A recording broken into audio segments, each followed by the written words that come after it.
Go ahead. Okay. I'll follow your lead. All right. Good morning, everyone. Good morning. Thank you so much for attending our session. This session is going to be about mentor-protégé relationships and the advantage as a small business in considering those type of relationships with prime contractors. If you can't hear me in the back, then let me know. I'm going to try to keep my voice elevated, but you know how it is sometimes, okay? My name is Alicia Garcia-Abner. I'm the president of Trinal, Inc., and we're a diversity, equity, and inclusion consulting firm. Been in business, it'll be 27 years, October the 31st.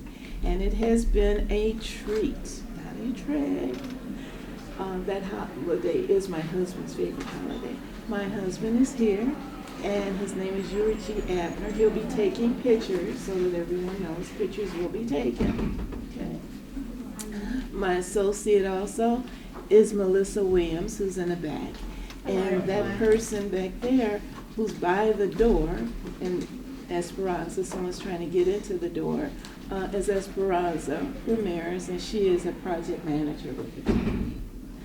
My associate today that's accompanying me in this session is Joseph Cohen, and he is with Fox Rothschild. We are a 30 offices, 1,000 lawyers. I told them they can't hire anyone else now that we're at 1,000. I'm the head of the litigation group in Chicago, and I concentrate my practice on government contracts and construction.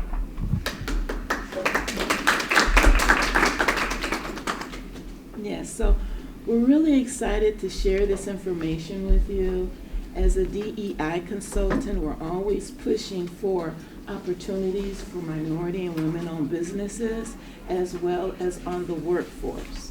So what my company does is we assist entities in developing their programs and policies.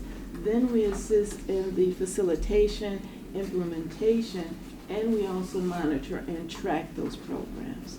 Our services include us having a proprietary software solution, the only Black Hispanic female in the state of Illinois that owns our own code on a system that tracks business spend as well as workforce development.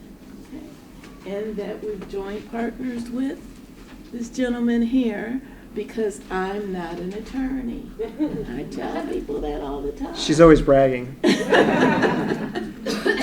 But together, we make an awesome team, okay? So we're gonna get started. Is everybody comfortable? Everyone sitting who would like to sit, because there are a couple of seats here. There's a seat there. There's one up here. Everybody okay back there? Okay, all righty then. So again, we want to discuss building joint ventures through a number of incentives and programs, and using mentor-protégé program as a strategy. Now, how many of you are certified as an MBE or WBE? Great. Those that aren't, put your hands up. Okay, so that's another class. But you do need to seek to get certified as an MBE, WBE, DBE, whatever is applicable. Whatever 51% of the ownership is, that's what you should seek. Why? Because it assists in getting you through the door. These affirmative action programs are set up because years ago you couldn't even get a meeting, okay? But at least now through the affirmative action programs, people will, and you've been showing good faith, they will meet or have a pre-bid conference or other type of means, even virtually, so that you can find out what's going on, okay? And when you're certified, that gives that prime, that developer, an incentive to utilizing you, because there's really no projects here in the city of Chicago that doesn't have a goal on it. Even the private sector doing self-imposed goals, okay? So again, it's to your advantage while we still have these programs to seek certification, okay? Moving on. So let's look at the terminology. It's going to make this easy, because when you leave from here, I want you to know what a mentor is and what a protege is, okay? Now, as a mentor, it's a corporation with a history of providing services in their particular industry. Okay?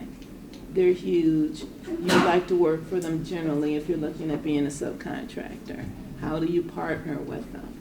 They don't know who you are. Okay.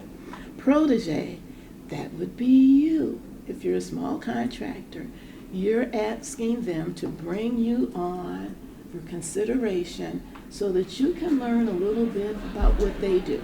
Now, we know it's competitive out there, right? You're not trying to take over the universe. You just want a little piece of the pie, just a tidbit, right? So in that, they should feel secure enough in themselves that it's okay to bring you on to kind of teach you some of the things that they're doing so that they can benefit from subcontracting some work from you, okay? So that's as a protege. The intention is a relationship that the parties agree. You agree, okay? You don't have to, you're not going to be abused here. You're not going to take any abuse, right? You help them, they help you. So that it's, again, I'm going to repeat this, a win-win for everyone, okay? You want to expand your capacity, your understanding, your capabilities. Once you learn from them, then you can go back and ask for an expansion of your certification, okay? So with the city's program, which we're going to discuss in detail, there's an incentive involved with the Mentor-protégé program. One, it's an extra incentive. One, as a subcontractor, and if you're an MBE or WBE, they're going to get credit toward the goals. All right, either the MBE or WBE goals, but not both. It depends upon what your area certification is. But in addition to that, then they can get additional credit toward their goals through the Mentor-protégé program. So you're really looking good now, okay? You're going to come in here and you're going to teach me and you're going to get credit that has to be quantified for that. And also you'll get credit. You utilize me as a subcontractor. Okay. Now, again, why team up? It's to everybody's advantage. Okay, it's to everyone's advantage. Your advantage because you're going to learn something more. That's what you should be doing. You're not to be picking up people's cleaners, going and picking up lunches. You're supposed to be working within your area of certification and then learning a little bit more that you didn't know that might be in there. Okay, because maybe you're a little limited now. So again, it's going to give you that experience. It's also going to broaden your base of opportunities. You know, you might be here in the city of Chicago, but this company may be regional, they may be international. They're going to get to know you so that that's your advantage as well, okay? And then you're going to complement the skills. You want to establish a long-term relationship. Understand that when companies come in and they bid, they should know who they're going to be bidding with. In most bids, they have to identify the M and WBE up front, okay? If it's construction management, that's a different beast. But then again, they need to come in initially with whom they're going to be working with. And as such, that's when you get to build your relationship with them. If you worked on them on another project, they're going to be calling you when there's another project because they know you. You hopefully have marketed yourself well. You've done a great job. They know that you're not a risk factor and they can get in and make a profit because you know what you're doing and you've demonstrated that. Okay? Finances with bonding capacity, they can assist with your bonding capacity. You don't want to max out. You don't want to take on too much.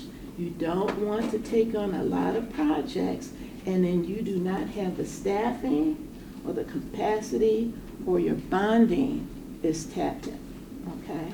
So take it easy, but they can help you. They may have ways where they can assist in representing who you are to your underwriters so that maybe your bonding could be expanded upon. Okay? And again, DEI, the goals. So you've helped to make the goals. You're developing a relationship. It's a win-win for everyone. You want to be a part of their crew when you're done, not just on that project. Because we believe in continuity of employment as well as business. We don't want you kicked to the curb because they're done with that project, okay? You want to develop that relationship. I'm now going to turn it over to Joseph because I've been talking mainly about the local program, but he's going to do some transferable information on federal programs. And this is a hard concept, right? Because we're talking to you about mentor-protégé. There are different mentor-protégé programs. The City of Chicago has a mentor-protégé program. That'll be what we're really talking about here, with the goal being, at least what I like to see, is you have a large prime and as a mentor and a small protégé come in, work out an agreement, and then start going after contracts and winning them together. And a solicitation submitted by a mentor-protégé for a project is extraordinarily attractive. It's an extraordinarily attractive approach to winning an award, which is the ultimate goal. The City of Chicago Mentor-Protégé program is what I would describe right now in terms of its growth is underutilized. It's an amazing program. So my son was cleaning out his closet to get ready for school, and we always make him do it. And he hates it, and I hate being in the house when this happens. So I'm helping him do it because my wife is the judge of whether it's done or done correctly. And this kid pulls out, he's a 15-year-old sophomore, and he pulls out a couple of really strange items, including a slingshot. And he's like, oh man, I totally forgot I had this. I wish that I had this. And I'm thinking in my mind, like, what on earth could he be thinking? It's like, oh, I really wish I had a slingshot. And it brought me back to the Adam Sandler movie, Big Daddy, where he gives this little kid a slingshot, and he goes, come see. And they go up to like this rooftop, and there's like 50 dead pigeons, and Adam Sandler takes the slingshot away.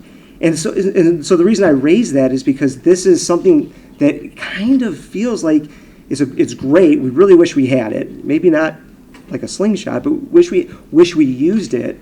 And it'd be so nice to remember. So we're trying to bring this sort of back out. We're cleaning out the closet. We're bringing this forward, and we'd love to see this program. But the goal of the program, or at least this program, talking about the Mentor-Protégé program, is to have you join forces with others to create, to respond to projects and win awards that are great for the City of Chicago. So I just want to make sure that that goal isn't lost. Now, the real confusing part is, now I'm going to tell you about the federal program.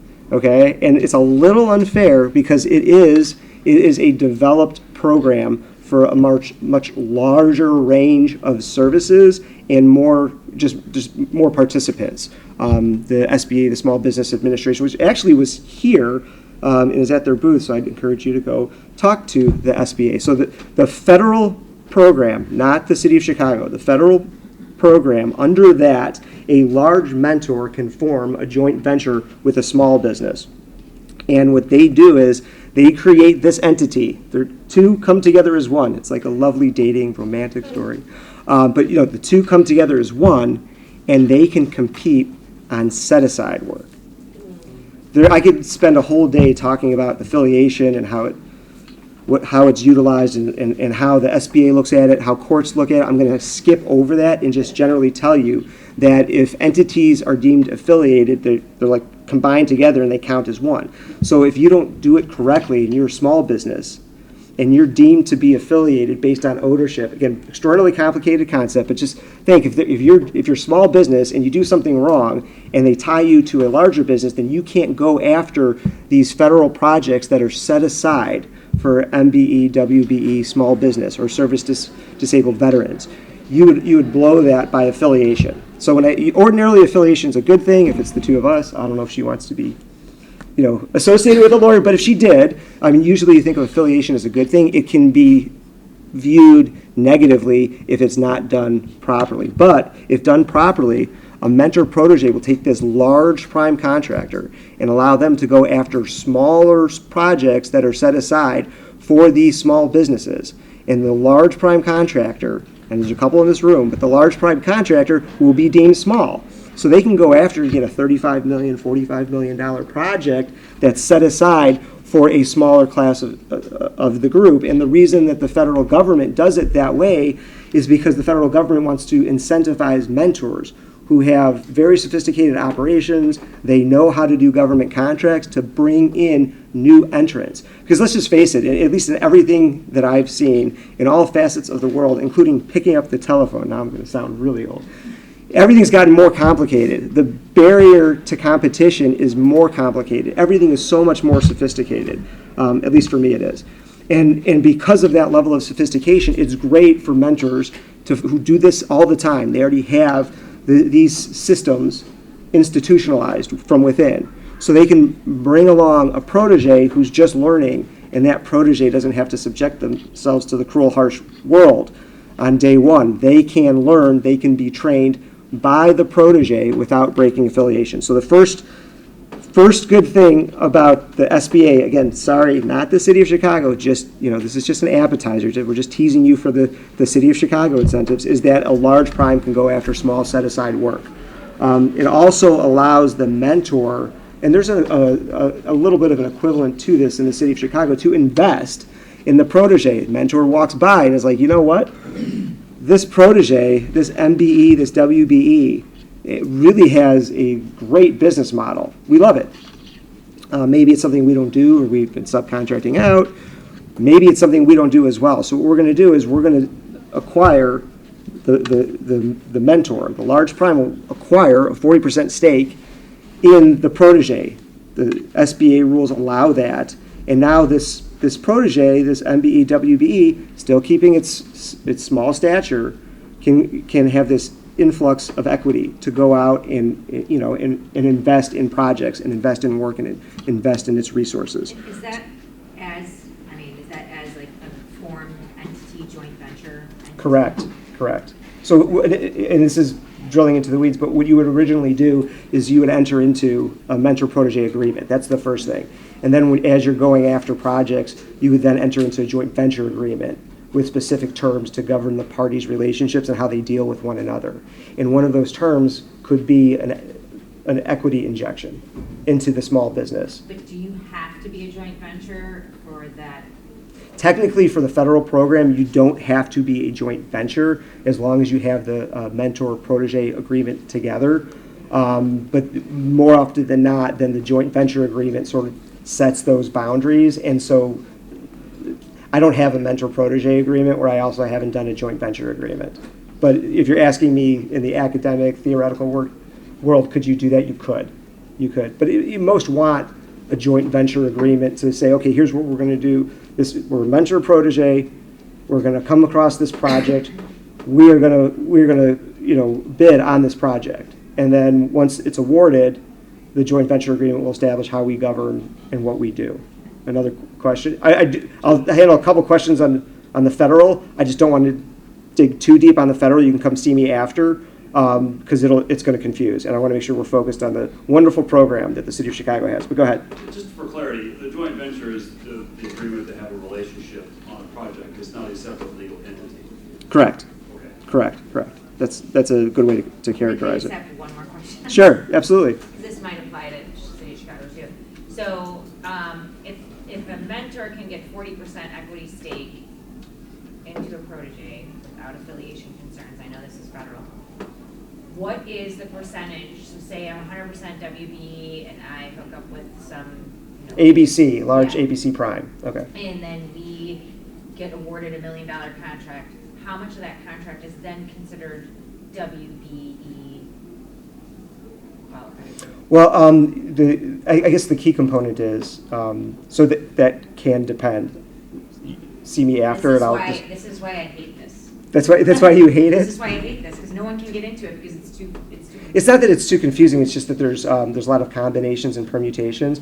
The main component where I see people blow it, though, again, keep in mind that under the federal program, the larger incentive is to continue to get as many of these awards for set-aside work that is specifically set aside. Mm-hmm. So Alicia's going to talk about the incentives for the City of Chicago and the 5% up to 5%, participation status that you can acquire on a project. But for the SBA mentor-protégé, the federal, it's more about the set-aside. The key component, though, is that the joint venture entity, the mentor-protégé, has to do about 15, depending on the contract, has to do about 15% of the work. And then of that 15%, the protege has to self-perform about 40% of that work. So those are like the key things that when I see affiliation blown. Okay, but I'd be happy to answer the other questions. But So for me, I'm not an attorney. I'm trying to make this simple. Do they have to be 8A certified? yes, Okay. That's the other thing. Just wanted to So clarify. to get the set aside, you still have to be 80. You need to be 8A certified. Okay, and 8A certified generally goes on for like 9 years. So you get 8A certified, and Boeing is sitting over here. And you do something relative to what Boeing does. And Boeing wants to talk to you because now you all create an entity that Boeing can now get that benefit of it being in a set-aside. That's the benefit. Okay, that I just want to kind of make it, because he's going to complicate things over here. it's a great question. It is a great question.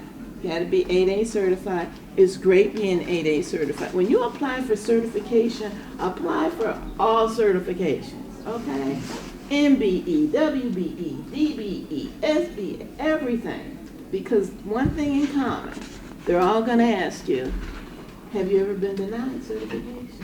And if you're doing it all at the same time, you haven't been denied, have you? Okay? So, and they're basically asking the same information except for the SBA certification, where they're going more into your business plan that you have to submit, okay? But that is a great, in 9 years you wear it out.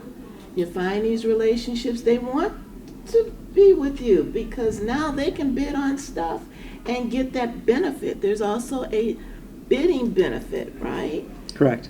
How much is that percent? It's on the City of Chicago program, it's 1%. No. For the federal feds. program, you are actually just going after set-aside work. Okay. So that is the bid incentive. Okay, so that's the bid incentive.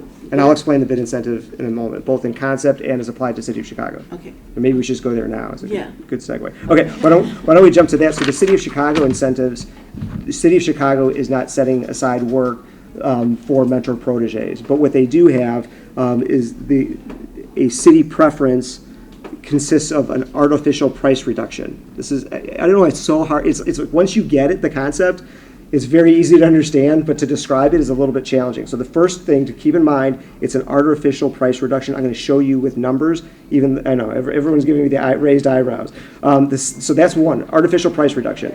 The second is a credit towards your MBE, WBE goals, which is applied to an eligible bidder's bid proposal on an application that is competitively bidding for a contract. The bid incentive function is that I just talked about. So again, two separate. First is the artificial price reduction. That's the bid incentive. The second is credit towards MBE, WBE goals. I'm going to put up my left hand and my right hand to describe each one. So the bid incentive functions by reducing the base bid, okay?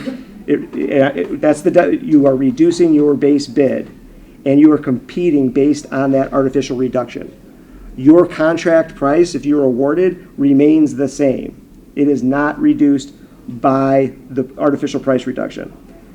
The bid incentive is used to calculate an amount to be used in evaluating the bid or proposal. So again, it's just a number that is used to see how competitive your proposal is on pricing. And the last bullet, this is the one I have the most trouble explaining, but I think the hypothetical is going to help. The incentive has no impact on, and it does not reduce your contract price. Okay, so I said those are a lot of words. What the heck does that mean? So let's say, go to the next slide if you would. This slide describes the bid incentive of 1%. Again, we are talking about the City of Chicago. It is for contracts above $100,000 and a mentor protege that submits a bid will get a 1% bid incentive. I'm just going to jump right to the practical application of that. So if you have, why don't you go to the next slide? That's the written example. I can do better than that, and that's my promise to you here now. I can do better than that. So let's say that MP contracting, and I used MP for mentor protege, so that's our mentor protege. MP contracting is a mentor protege that qualifies on the City of Chicago plan. It submits a bid for a City of Chicago project for $10 million. I chose that number because I'm terrible at math. That is MP contracting. Submits a bid, $10 million. Now we have alone contracting. And the reason I chose that, I hope there's no alone contracting in this room. Okay, good. Sometimes I stumble into that, so I've tried to make it names. Alone contracting is, as its name suggests, alone, right? Is not a mentor protege. Alone contracting is competing with MP and submits a bid of $9.95 million. $9,950,000. We have $10 million from MP, and alone submits 9.95. So if we're going just based on lowest price, that would be alone. Alone would be the winner. It's almost like you go to the Cubs game and you see the donut, the coffee, and the muffin running around. Okay, so since MP is a mentor protege and gets the 1% bid incentive, which by my calculation is $100,000, great. Their bid is viewed as $9.9 million in terms of the competitive bidding process. So the lower would be MP, and alone would go back to being alone and not be awarded the contract. Once MP is awarded the contract, MP will get paid, subject to change orders, additions, deletions. MP will get the $10 million bid, but be evaluated based on the $9.9 million proposal.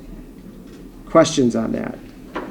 That's the 1% bid incentive. I compare that It's to the competing same for. question. Is the protege, how much are they buying in with the mentor? Like, That- what is the percentage? So the easiest way to answer that question is that it's subject to what the mentor protege agreed to, as long as they maintain affiliation. So that is always negotiated. So it doesn't matter, they're always gonna get the 1%, even if I only had 5% and they had 95%. Right. Well, the contract amount is going to be split up over the $10 million under my example. Okay. And the mentor protege will negotiate how much each party takes away based on the level of participation by the protege. Okay, now there are minimums, but a protege could perform almost all of the work and then delegate, subject to satisfying the requirements, could delegate the rest of that work to a similarly situated MBE, WBE without losing all of the incentives. But in terms of like if you're a protege and you tell me the award is $10 million, how much should the protege get? We have to negotiate. Does that answer? No, it makes sense, but I'm trying to be clear in my head. So like say I said I could handle 1 million of the 10 million. Is that what they get credit for the WBE qualification? You're saying just for the. Dollar. We're going to get, if you hold that for 1 second, Okay. we're going to get to Sorry. that shortly. I think, are we? You want me to change that? No, actually, why don't you jump ahead? I think it's your slide, but I can answer it. Okay. I don't want to steal your thunder. You do. You do it so much better than I do. You go ahead. I'll play cleanup.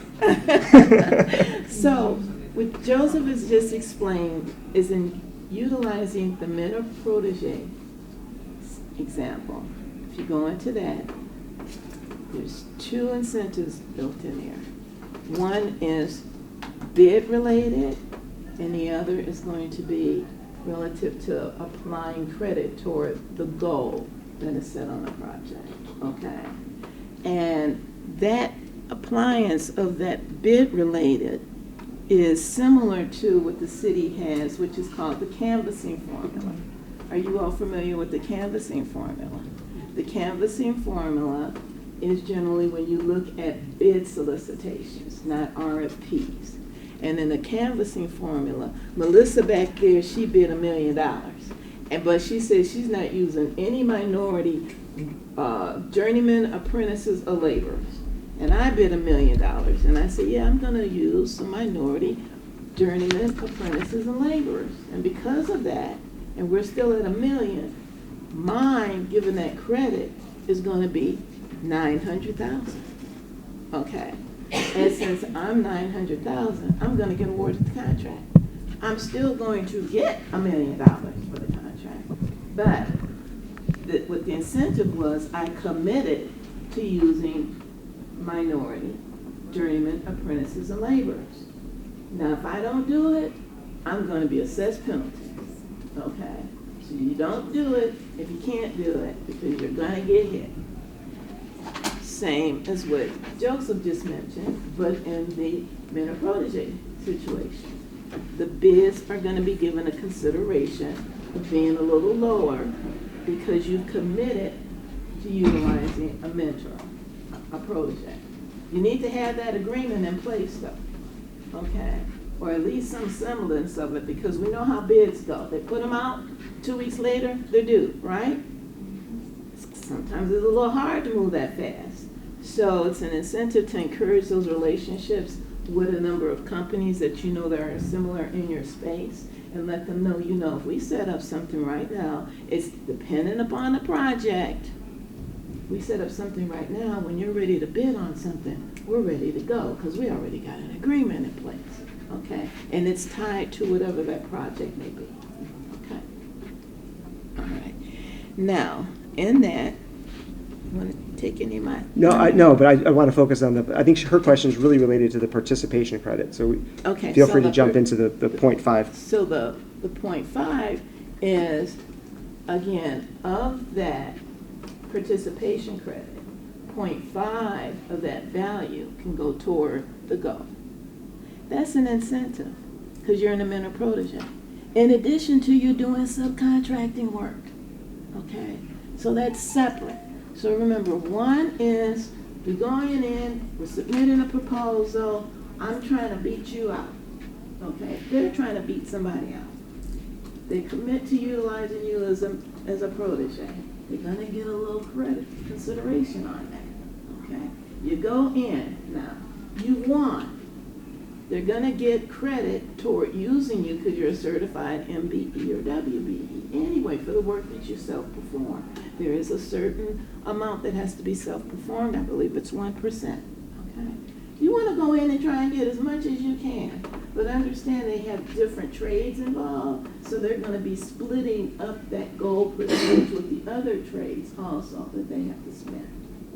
But you've helped them already get the 1%, and then you negotiate in your mentor-protégé agreement that you're going to have with them what it is that you're going to be doing and what is your expectation as far as compensation. Again, whatever it is, it has to tie back to what you're certified in that area of certification. Okay? So if you don't do bookkeeping work, you don't have it in the contract with an expectation that you're going to get credit for that. Because again, it's going to go back to your next codes. Okay. All right, and the maximum credit that a general contractor is going to get on those scenarios is 5%. So they can have a little bit with you on this part, a little bit with somebody else perhaps, but the most that they can do is 5%. That's the cap. Now, that's pretty good because of all the 5% is toward the WBE, then all they have is just 1% left if it's on a 26.6 gold requirement. Okay. Everybody getting that? I'll slow down if you have any questions because we really want you to understand it. Okay. I want you to go in. There's a question on the left. Yes. Just a quick question. Just want to make sure that this applies to both or to professional service firms as well as Mm-hmm. okay. Yes. Mm-hmm. Oh, yeah. You want to go in because with professional services, it's generally under either request for qualification or request for proposal. The selection isn't necessarily based on the lowest responsible bidder. So their criteria in that award more likely is going to say, we're going to give you more consideration. It may be more points in a particular area, one for you being responsive, addressing everything that's in the proposal, and also showing them what your diversity plan is. your diversity plan is including mentor-protégé, nobody else is, you're looking pretty good. Okay, as long as you've hit all the other buttons.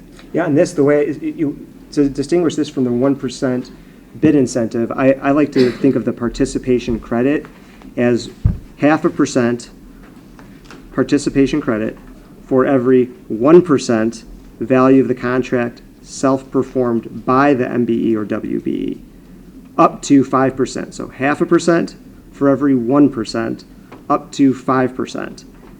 Sometimes people miss that under the City of Chicago Mentor-protégé program, there's actually prime subcontractor relationships that also qualify. So if you're on a project and you haven't hit your full 5%, don't forget to ask if there are any lower tier subcontractors that are a mentor-protégé, because they may have work that can go towards that 5%. So the way I think about it is you look at an arrangement, see if you're going to hit your 5%, because you're going to max out on 5%.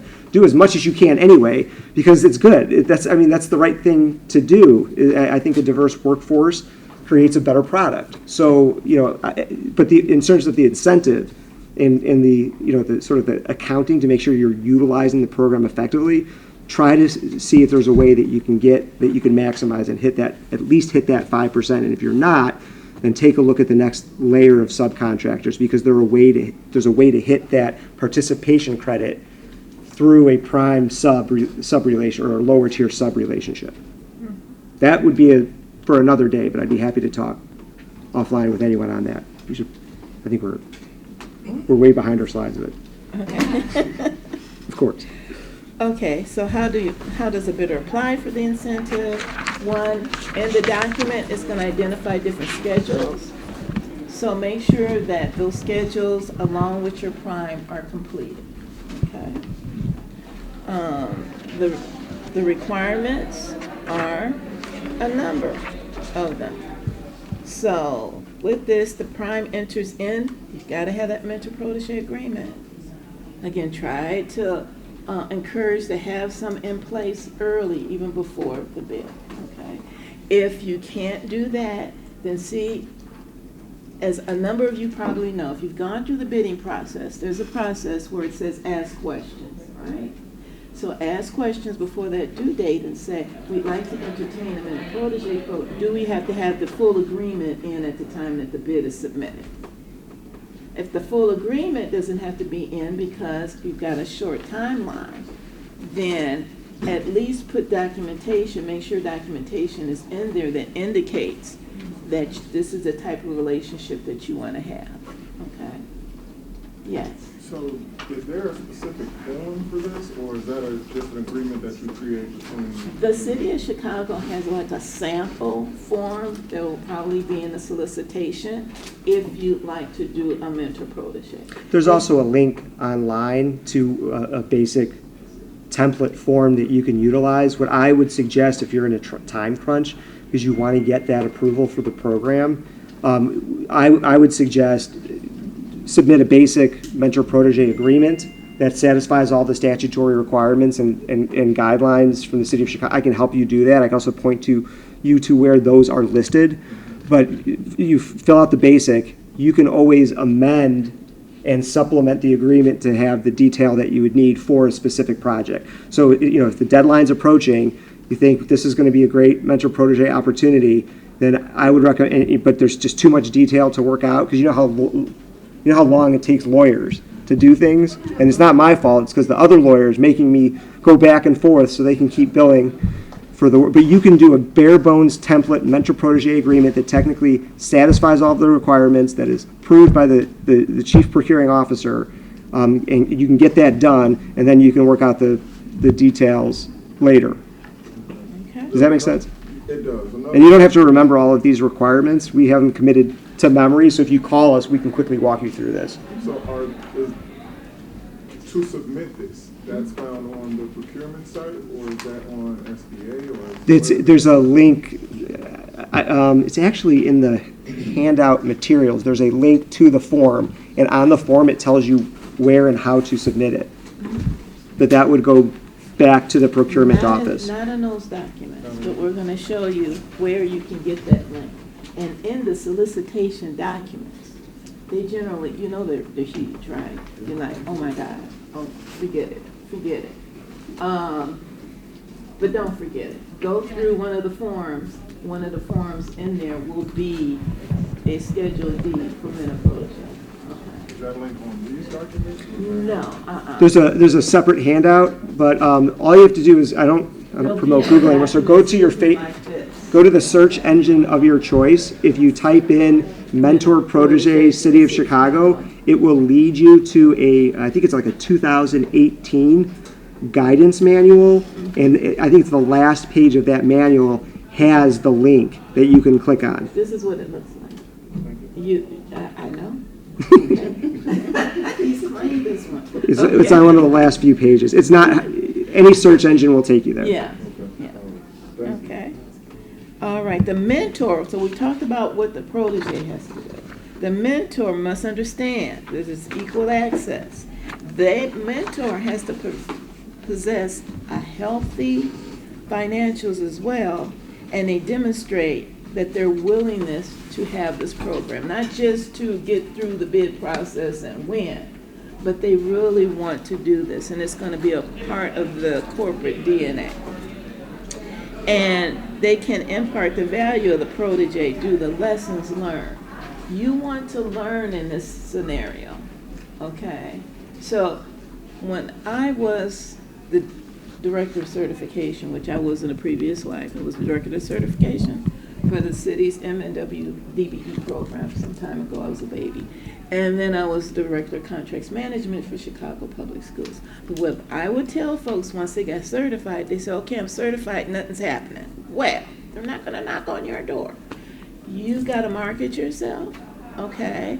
You reach out to everyone and let them know that you're certified, but you don't hand out that letter to anyone. It's gold. No, in fact, it's platinum. Okay? Don't let folks get a hold of your letter without a commitment to utilizing you, because they'll do that and they'll put it in other solicitations saying that they're going to use you, and you don't even know that they've even identified you. So be careful when you're issuing out and letting people have your letters. Make sure that you get a letter of intent signed as well, and then that will just back up the fact that you're certified. Okay? The mentor requirements, again, they have one protege at a time, because you don't want them having a number of proteges, a bunch of proteges, again, doing a lot of stuff trying to max out on something. But the chief procurement officer can waive that depending upon the circumstance. And again, developing that relationship as a protege with a company, the next step is that you will form a relationship so that you can do other work beyond the city of Chicago. That's what you want to do. You're getting in there, you're saying, I'm a good by the way, didn't think it'd work out, huh? Then they started loving working with you, right? Then you have other opportunities that can make born out of this situation. I mean, keep in mind, the ultimate goal is, I mean, that's an incredible goal. The other goal is to graduate the protege out of the system, right? So now the protege knows how to do projects of this sort. They're used to working with, they've made the contacts that they need to with the procurement office, right? They know how to do these things, and so then they can grow and eventually be, and no longer be small, no longer qualify for the program. And this program has then taken them, launched them into becoming a large prime. So when we talked about the barriers to entry, this helps overcome the many barriers to entry that it's just part of government contracts. Okay, so as a protege, you must demonstrate the need to participate. You have never received a contract with the city of Chicago as a prompt, because again, this is set up for a large company to help a small company that can't do it on their own, okay? And they want to learn. And you must be certified in good standing with the city of Chicago or Cook County or whatever city of Chicago approved certifying agencies that might be out there. If you have, one little note, if you have been awarded a prime contract as a mentor protege and you're the protege, you still get to work under this program. That doesn't blow up the affiliation rule. So if you've been a prime contractor, but only in the capacity of a mentor-protégé, you still qualify for this program. I just want to make sure that's clear. And that's a great benefit.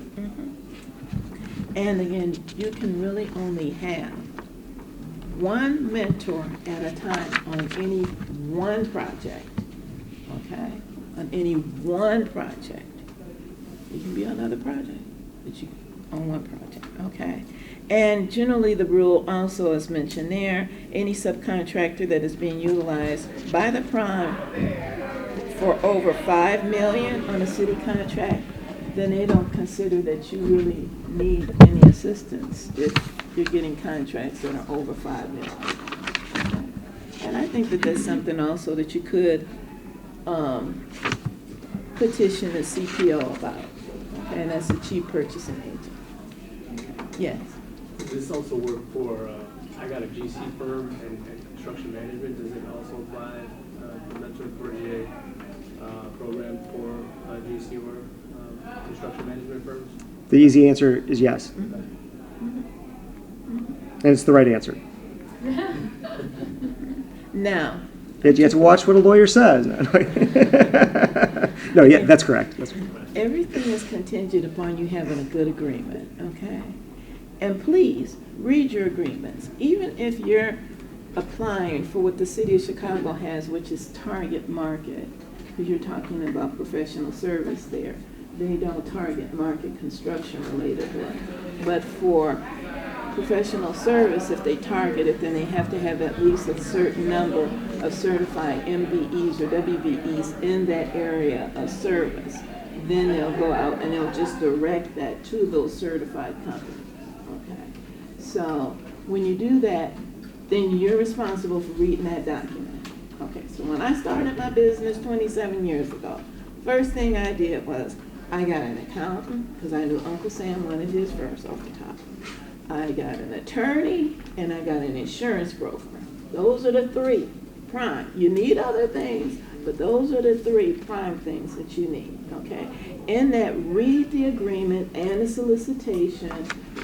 Don't take them for granted, because you're going to be signing off on things that later you'll come back and you'll say, Alicia, they said I got to do such and such, such and such, and I'll say, and what did you sign off on? Okay, so be mindful of if it's a joint venture agreement, because you clicked on it, mentor-protégé agreements, and solicitation. And I'm going to turn it over to Joseph to go here through on the agreement. To go through 5 minutes of content in 1 minute. Now we have a few more minutes, but what you need to know about the written agreement is first it has to be in writing. The second thing is that it has to describe that the assistance that the protégé is getting, the more detail, the better. And someone like Alicia can take you through and ask the questions that would elicit exactly how is this going to be executed. What resources do you need to include in this agreement to make sure that the mentor is acting as a good mentor. Not all mentors are good mentors.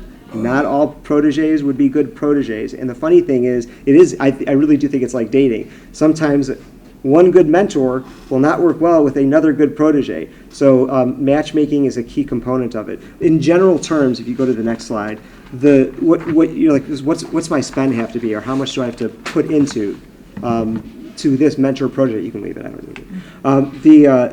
What I would say is at least 4 employees are going to be required from a combination of the mentor or protégé, and they have to meet for 8 hours a week. It's kind of the minimum that the City of Chicago guidance requires, and I do think that's probably the minimum that it will take to actively and effectively run a mentor-protégé successfully.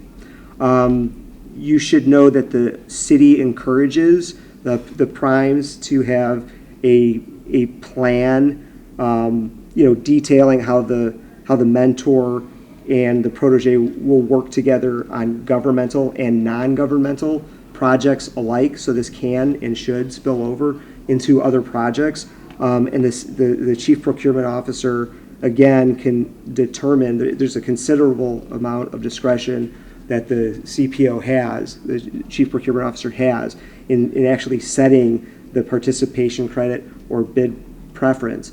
There's guidance to suggest that the CPO could possibly consider going above 1% or possibly consider going above 5% for the participation. So just know that there's considerable flexibility in the program, and I think that I think that the CPO, this is not from them, this is just my thoughts, the more that this program is used, I think the more the CPO is going to consider increasing those limits. Go to the next slide. Okay, but let's just clarify that the city recommends that no fewer than 2 mentor employees and no Right, so fewer it's than 2, so that's where he's getting two this mentor employees, 2 protege employees meeting together for about 8 hours per week.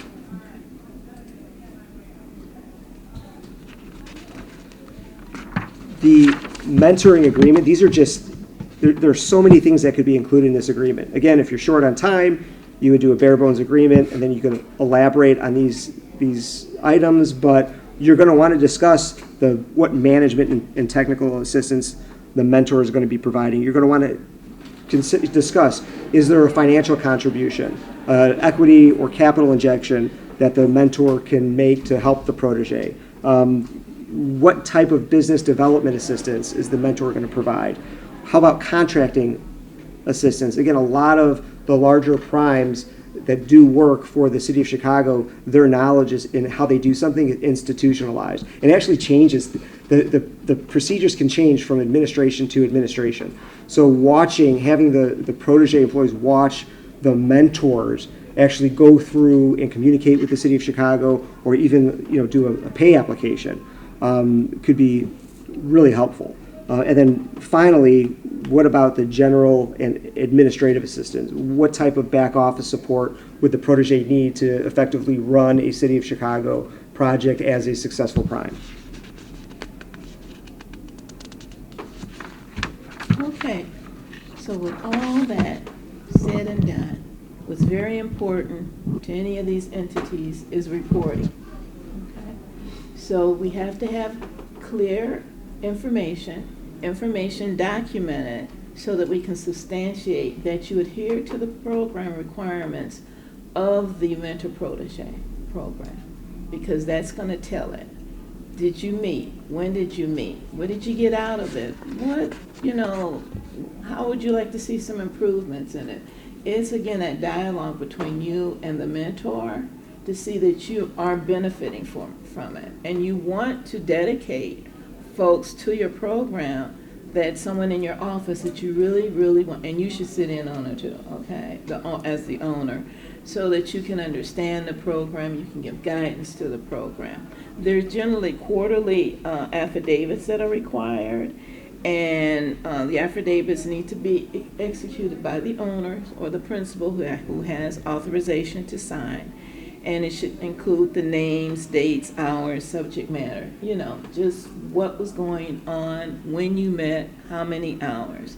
Annual reports, both for for the mentor and the protege, must include a narrative describing the successes, or maybe some things that weren't as successful, what you see could have been done differently.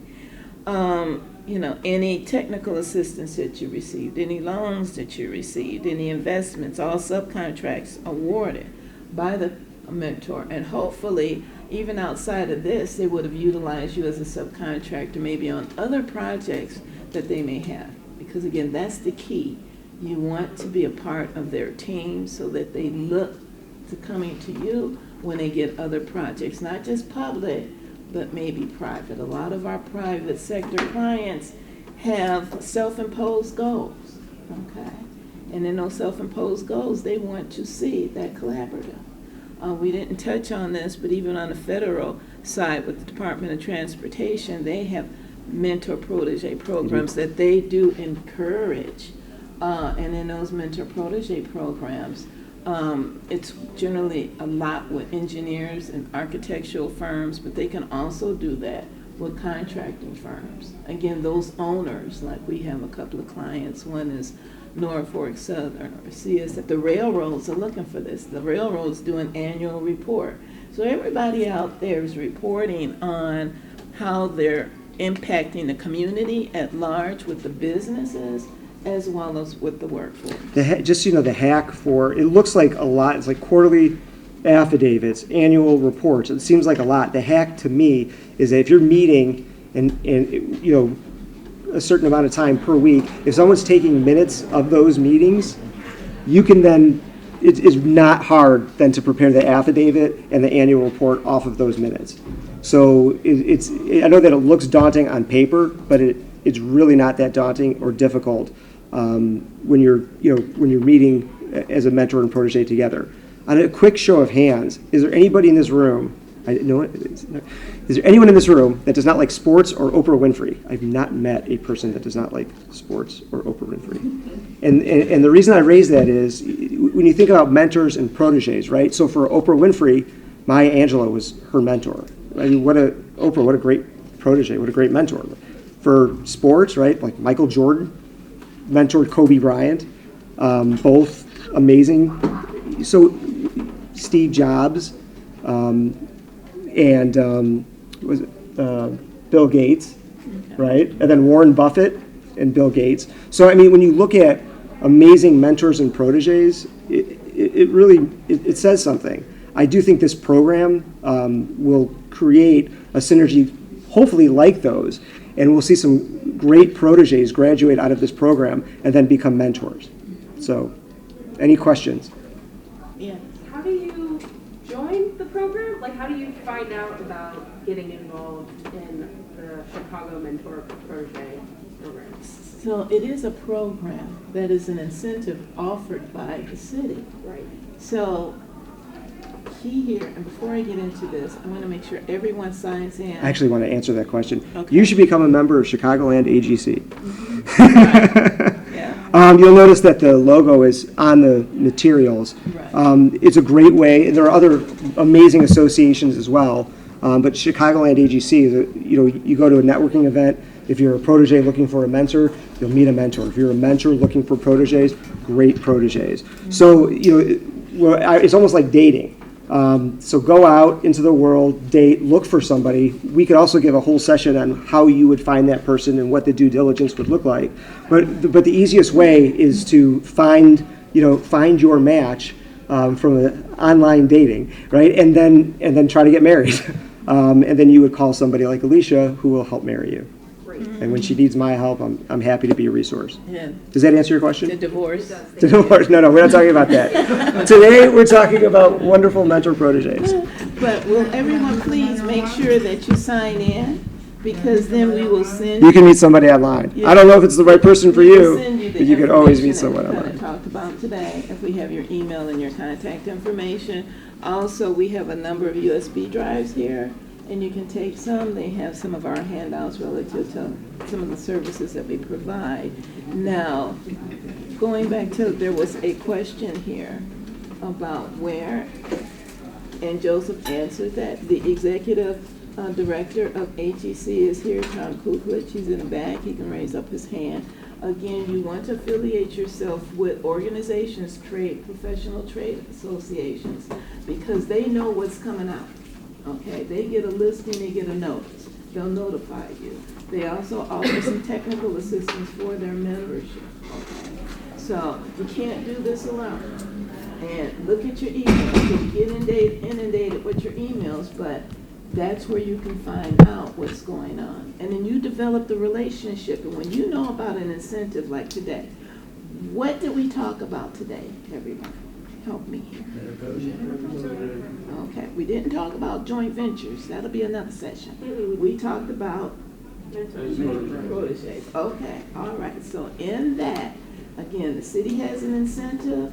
Go to some of these pre-bid meetings.